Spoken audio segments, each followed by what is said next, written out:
so good to be home. Yeah. Yeah. So good to stare into a crowd and just see so much potential and beautiful people, so many dreams. It's just good to be home. So I'm going to do a lot of new shit, but I don't have it perfected. Is that okay?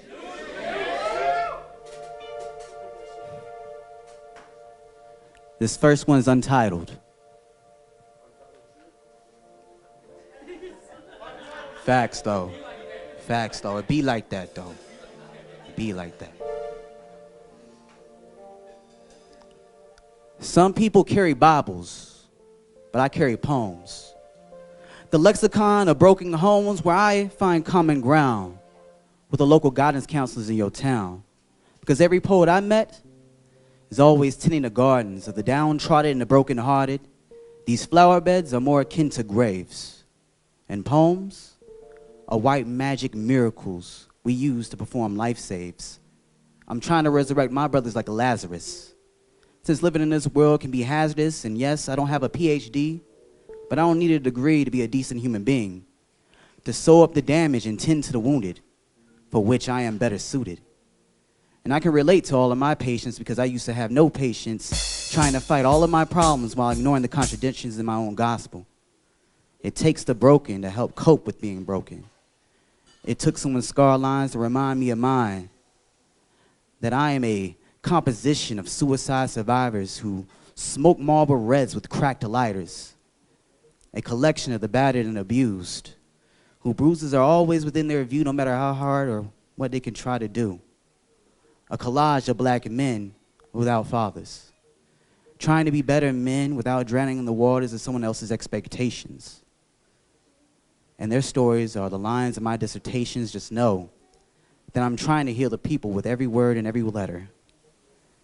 And I know that I can't save everyone, but I have to try to do better than what others did. So I do house calls to listen to your hurt like four walls. I'm not looking to hurt you or to judge you, because I'm human just like you.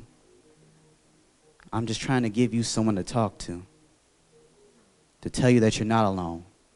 So I write beautiful lines to make you understand that you're not alone. And for others of us to atone. Harvest our hurt like medicine and give it out to heal right down to the skeleton. So if I'm in your town, give me a ring and tell me anything, because I'm here to help. Thank you.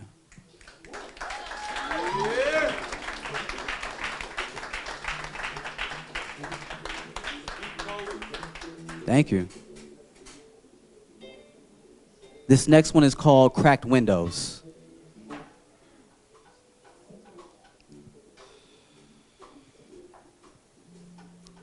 They say that the eyes are the windows to the soul, and mine remain a mystery. These dark chocolate swirls were burned by instability or inconsistency or a merger of infidelity. But the truth of my own origin is still elusive.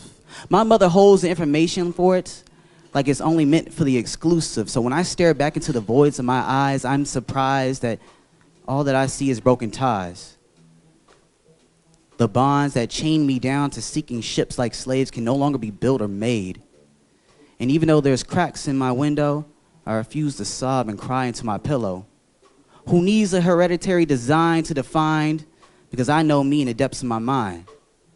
Or at least that's what I like to believe, that I know me. That this journey is more than just the sum of its parts, that it even transcends my art, the sections of my life that's pitched out black dark, swimming with the great white sharks. I remember my godfather staring into the abyss, telling me he can't read these portals he admits that it breeds fear, that he can't tell what I'm thinking. An idea that's forever sinking into my mental landscape of my face. How should I respond when he's the one trying to teach me about God? And now I can't even look at myself in the mirror. My eyes are always fixed on other figures. Is it that I fear myself, or that the idea that I don't really know myself? Thank you.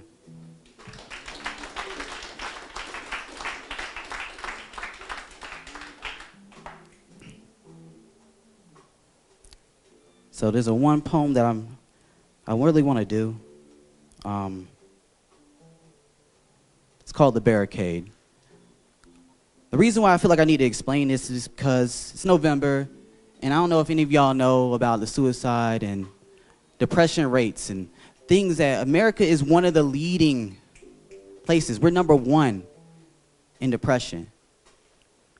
So I wrote this piece once for November because it's something that we need to do, men's mental health. But just health in general.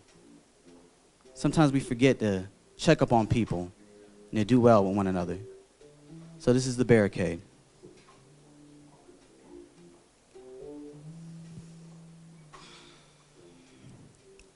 The ancient method called the barricade is used by more than 300 million people. Not the improvised structure to block off or to keep access to or from, as is Webster's dictionary definition, but as a divining strategy to deal with depression. The United States leads the world in the highest depression rate out of 192 countries. And if that's something that is not stunning, even though depression is 2 times more likely in women than men, men are 3.5 times more likely to make it all come to an end, with more than 50% of those suicides coming from firearms. And if that doesn't cause any certain type of alarm, I don't know what will. When more people are stressed about not being able to pay their bills, when more people are feeling alone physically than through a computer screen, when we push people away talking about find your own tribe instead of trying to invite them inside of our own team, when people are just looking to talk, but all we want to do is text, and everyone on Instagram just wants to fucking flex, when did we exchange likes for the real human connection? When did pills become the only way to actually achieve perfection? And I hate to tell you that depression doesn't come with a frown. It comes with a smile. And sometimes it comes with arms with trails of scar lines that run for miles. And other times it comes disguised that I'm just tired, which is usually prior to things becoming dire. But what I'm really trying to say is the barricade never really works.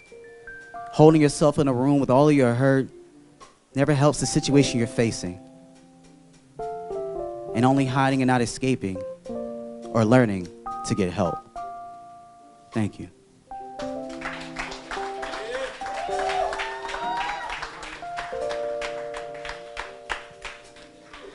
It's crazy sometimes because, you know, when you're human, you admit that you have an issue. You want to barricade, you want to hide, you don't want to tell people. So I'm going to be honest with you guys. So I have dysthymia. It's a form of depression that's a mild version, but it can last for years, even decades, or maybe for the rest of my life.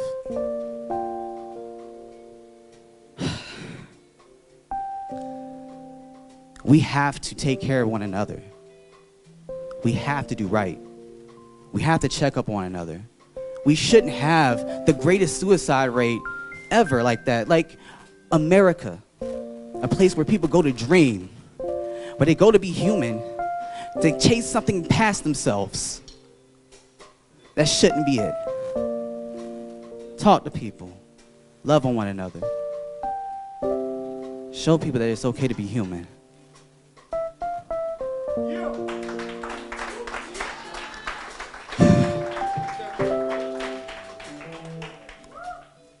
Let's get off of that. I feel like we went down a dark rabbit hole for a split second, but let's come out on the other side real fast.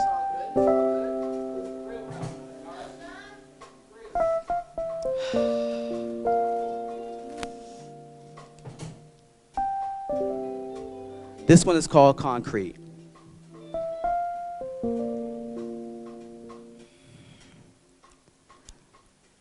Sometimes I don't say what I mean. Or I be too abstract for what it seems. Like I have my problems with asking for shit. Honestly, it's hard to admit when I need it. Like love, food, or other common goods. Because some days, I just need your company, my dude. Especially after a rough day, when I'm scared to vent about all of my problems to make them all go away. So I dive in the pockets of my own mind. See, I prefer to hide. Hide behind smiles and lies saying that I'm all right while being accessible at night. So many people look to me like I'm as solid as concrete. But that's far from what I view me. I'm just a dandelion trying to hold together my seeds against the gusts of the wind and the clever breeze, praying that no one comes by and plucks me like, Lord, please, let these people leave me be. I got an issue with saying, I'm sorry too much.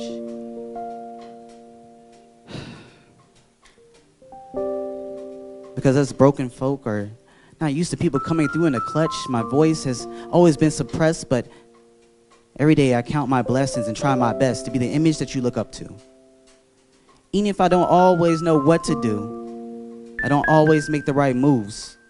But in every challenge, I show and prove how much I've improved. Becoming the foundation that you speak and build my confidence up like the skyscraper to rise above all of these shortcomings.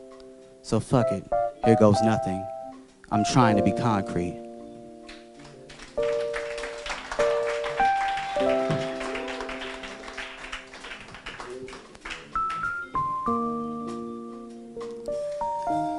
So I want to go back to an old piece that I love to do. And it goes off like this. I came here to give you something. I've carved a part out of my heart like it was nothing just for you. I've come here to stir the seas, your complicity, like why you're not being the gods and the kings you were meant to be. And if you are afraid of being the divine beings that you are, allow me to share with you my mark stars. See, I only meet God on bathroom floors. Well, we have this tug of war on whether or not I should write anymore. Because these skulls and crossbones are how I deal with loss.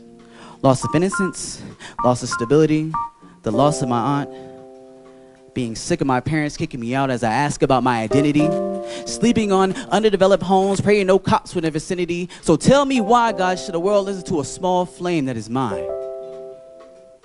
And then my brothers come to mind. See, these little monsters only see God in my pen. And they say, with this ink, I can make amends. My spine still trembles at the thought. See, they look up to me. And some days I wish they did not, because this heavy heart gets into more problems than it does solving them. See, I believe I am this wildfire that burns everything that I touch, but to them, I am this gentle ocean that used to rock them to sleep in the arms that I clutched. The inspiration that despite the odds, they can sit among the gods if they so choose. To them, the first man to ever just sit there and listen. To the dreams and the visions for what they are driven, so every page I bleed upon is for you to take. So take me with you as you leave this place. And if there are any tears coming down my face, share your heart with these ears. I want to meet the real you, without the mask, without the gates at your ivory tower. I want to know the things that bring you power, because inspiration works both ways. I came here to give you something. Thank you.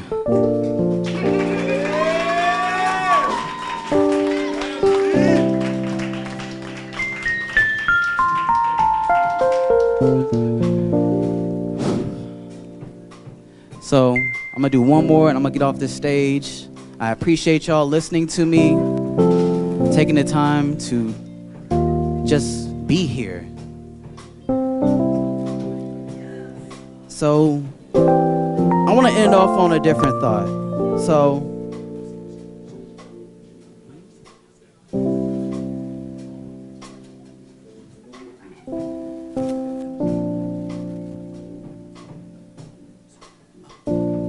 well, excuse me, let me get off the stage real quick.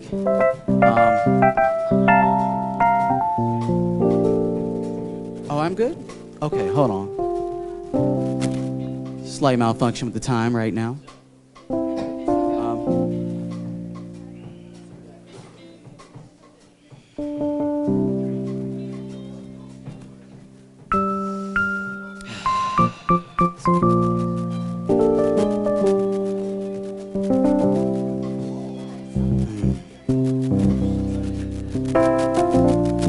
This one is called I Have Probably Had Way Too Much Wine.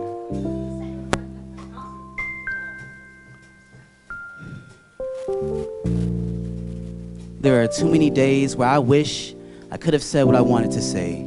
Speak to you the thoughts that flood my mind, the kind that drench my paper with dreams of touching your design. How the inhales of your scent drive me mad with intent. To taste the sweet scent off your lips. Trying my best not to slip. Get drunk from the language of how tongues twist and leave my heart floating adrift down streams of desire. To feel the heat from bodies wrapped like round like vipers. Bite me, make it feel like it hurts. Let the poison do its work for what it's worth. I prefer death by pleasure. The moment alone is worth more than I can measure. Forgive me, my spirit, my flesh is weak. These hands been wanting to trace her outline weeks upon weeks, waiting for her to say my name. Waiting for her eyes to take aim and stare at me. My spine shivers, it delivers few things in this life can mirror. It seeps into my earth like rain. An addictive form of Novocaine to my veins, you make me swoon. At any time, whether it's midnight or high noon, that's something I'm not used to. Pondering of I'm someone you can be into. My heart gets too excited, so please excuse.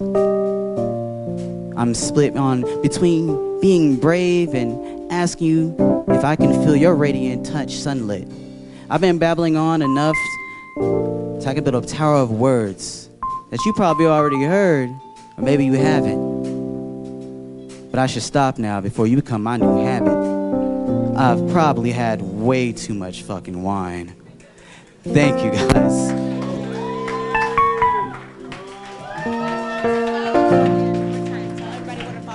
Oh, thank you, Jam. So you can follow me on IG at Sean, because I spell my Sean S-H-O-N Silver Tongue. Not to be confused with other Seans, other different spellings, night Seans, day Seans, lush Seans, or rush Seans. Just actual Sean, S-H-O-N Silver Tongue on IG. Please follow me. Thank you, guys. Y'all keep it going for Sean Ramsey one more time, y'all.